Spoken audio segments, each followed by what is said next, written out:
Alright guys, today I'm going to be giving you my top 10 coasters I rode in Florida. Now, on my trip, I only went to SeaWorld Orlando, Universal, both parks, and Busch Gardens Tampa. I have been to the Disney parks before, but yeah, those aren't making the list. I didn't go to either of the Fun Spot parks, and I recognize Mind Blower would be on this list almost certainly, but that's whatever. So before I start, I want to give quick shout outs to Shikra and Kraken because these two rides, they're fun. Kraken's my favorite floorless coaster, and Shikra, it's just one below Griffin. They're really fun, but they're not quite as good as the family coaster that's above it. So starting us off at number 10 is none other than Revenge of the Mummy. This ride was so good. It's definitely one of the top 10 underrated coasters I've been on. You've got a really powerful launch. It's got some really good whip to it. Great positive G's for a family coaster. The theme is definitely really cool, although for me there's a bit too much fire, but that's definitely a personal preference thing. You've also got just all the mummies popping out at you and everything. That, oh man, it's so cool. Overall, it's still a family coaster. It's still nothing too intense, but it's definitely worth a couple rides when you're at Universal, for sure. Number 9 is going to be Cheetah Hunt. This ride, I feel like, could have been a bit better, but it's good for what it is. The launches are really solid, and overall, there's airtime, but there's not as much as I would have liked. You do get a little off the top of that Windcatcher Tower, but other than that, there's not a whole lot of airtime. The 10G roll is kind of weak. There's some laterals here and there, but the main thing here is the sense of speed and really feeling like you're a cheetah throughout, like, the jungle and everything, even though that's not really where cheetahs are from. But yeah, whatever they're trying to do, they succeed because it's a fun family coaster. Again, it's not trying to blow you away. It did its job just fine. All right, this next one might be a hot take. It's Mako at SeaWorld Orlando coming in at number 8. I'm sorry, it's so mid. I don't even know what else to say. For B&M Hypers, this is number 5 of 7 for me.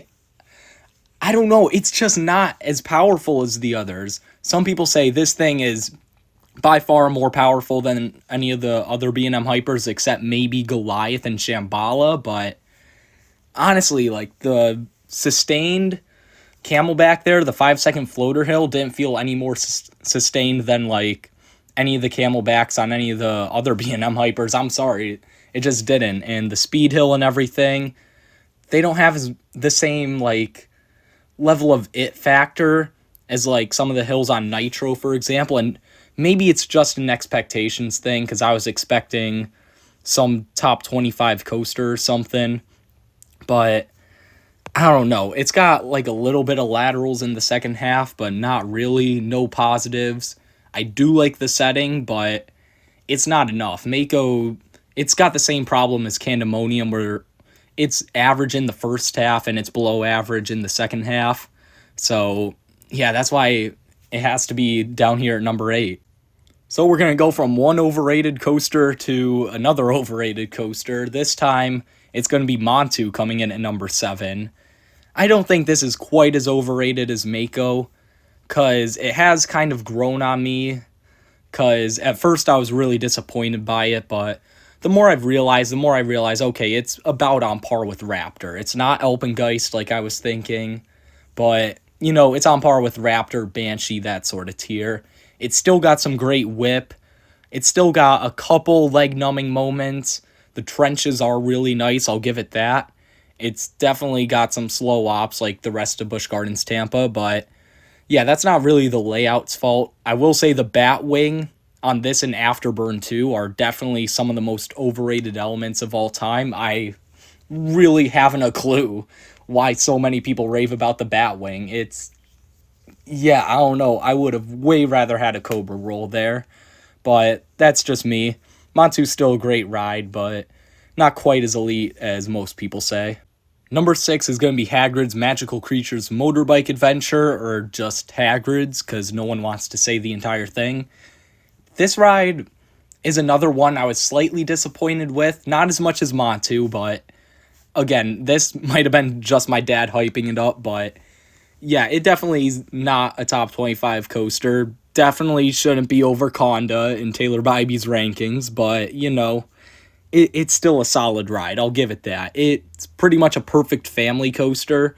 It's my second favorite family coaster, only behind Oscar's Wacky Taxi, which really isn't a family coaster at all. So this is my favorite, actual family coaster. You've got some great speed, on those launches. You definitely feel the wind in your face. It keeps its pace surprisingly well. Just, I don't know. It didn't have any bite to it.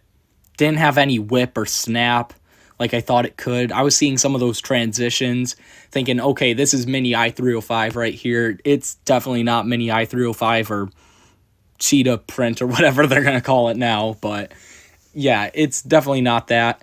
The surprise elements are definitely really cool. I'm not going to talk about those, but yeah, they're really solid. Those are the highlights of the ride, if I'm being honest. So yeah, overall, Hagrids is definitely a must-do, even if it's a long wait. Now we're in the top 5, and number 5 is going to be Kumba. I thought this had potential to be number 3, and it did live up to my expectations, I would say. It just about met them, I would say, because it's really intense. It definitely is a step up from a normal B&M looper. I'll give it that. It's got the Hell roll, which is really good. The Cobra roll on it's really solid. The ending definitely left a bit to be desired, but, it's whatever. The rest of the ride's really solid, especially those interlocking corkscrews those are really good too. But, yeah, the next ride on this list kind of ruined Kumba for me. And I rode Kumba before this next ride, but riding this next ride really just showed me how much better Kumba could be. And coming in at number 4 is Hulk. Wow, I need to do a separate review on this too, but it's truly a special ride. Top 20 for sure.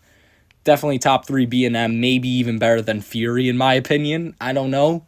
It's got way more intensity than any other B&M. Doesn't really feel like a B&M at all. Definitely feels like a more aggressive Intamin. You've got a top 5 launch I've experienced right out of the gate. That thing just, oh my god, the power is ridiculous. It's Lightning Rod's former launch on steroids. And then you come right out of that tunnel and you hit that 0G roll. And the lateral airtime combination is phenomenal on there. It's like a warm-up to the Mosasaurus roll if you're going to do that after Hulk. So, yeah, that's phenomenal. The rest of the layout's really intense. I love that onboard soundtrack. Yeah, just overall, Hulk's a fantastic coaster. It's just, it can't compete with the big 3 in Florida. I know a lot of people just say it's a big 2, but I have number 1 at number 5 in my overall rankings. Number 2's at number 6, and number 3's actually as high as number 9. So I don't think they're really that far off. I think it's definitely a big 3, and unfortunately, number 3 and that big 3 is Pipeline the Surf Coaster. I would have really liked to put this thing higher. And if the number 2 coaster didn't have a certain element, it definitely would be at number 2. But, oh man, it's still by far the most underrated coaster I've been on. I absolutely love this thing. It's so hard to describe what the airtime or leg time on this thing is, because there's literally nothing like it. It's literally the only one of its kind. So you have to come here to know what this ride feels like. You can't just look at a POV and go, okay, this thing's going to deliver this much airtime. It is, but you're not flying out of your seat. The seat is flying out of the train, and you're attached to the seat. It's so bizarre, but this is the only coaster that can still give me butterflies. It's sustained. It's strong airtime, too. It's the strongest B&M airtime for sure. Even if it didn't have the surf seating. And, yeah, you just combine that with the surf trains. It's such a phenomenal ride. We definitely need more surf coasters, but overall, there's 2 coasters that just have to rank at the top 2 spots. They have to. And number 2 for me is Velocicoaster. If it weren't for the Mosasaurus roll, this would definitely be at number 3. But like I've said before, in terms of single elements, the Mosasaurus roll beats them all. It even beats out Toro's first 2 camelbacks. It's that good. The lateral airtime combination is just, it's too good. There's no way to describe how strong it is.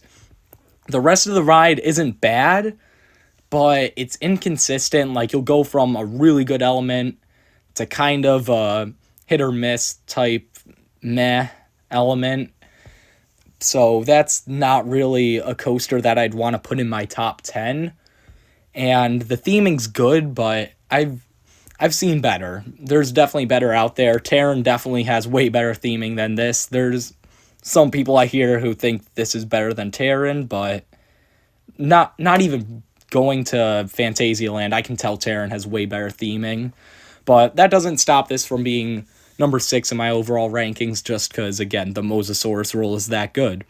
But number 1 is, of course, Iron Guazi.